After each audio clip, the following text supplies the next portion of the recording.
and he's all alone in 3. You know, everyone's dead. Susan's dead. His buddies are dead. His wife is dead. To see him find his way out of the darkness.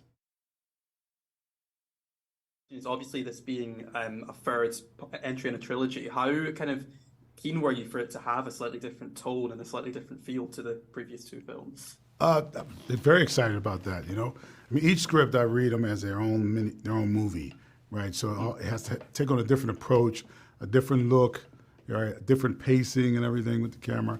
So I was excited about doing that. And how would you kind of just describe the series as a trilogy? How would you do you kind of look back at it as, you know, you say they're individual films, but do you quite like the fact that these for your kind of different representations of the character? Yeah, I mean, I see him evolving along the way. You know, in the first one, you know, finding his purpose in life to help people, and then 2 is coming to terms, finding peace with his past and his betrayal, and he's all alone in 3. You know, everyone's dead. Susan's dead. His buddies are dead. His wife is dead.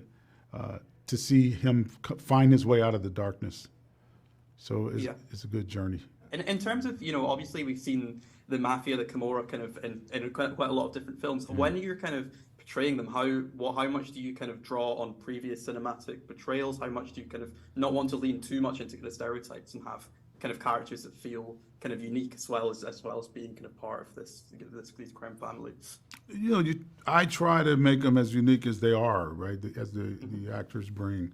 In this case, the Camorra, they're younger, a little wilder on motorcycles. You know, normally you see motorcycle gangs like that. You don't think about those guys that way, but that's how they are. And they're a lot edgier.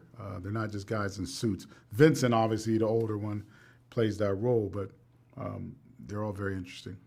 And with this one, this film, obviously, one of the kind of really interesting things about it is that Dakota Fanning is in there, and they worked together, her and Denzel, almost 20 years ago now. What was that kind of kind of an intriguing part about the casting for you as well, that kind of putting them back on screen together? Oh yeah, I love it, because I love Men on Fire. I love seeing them together in that film and Tony Scott's movie.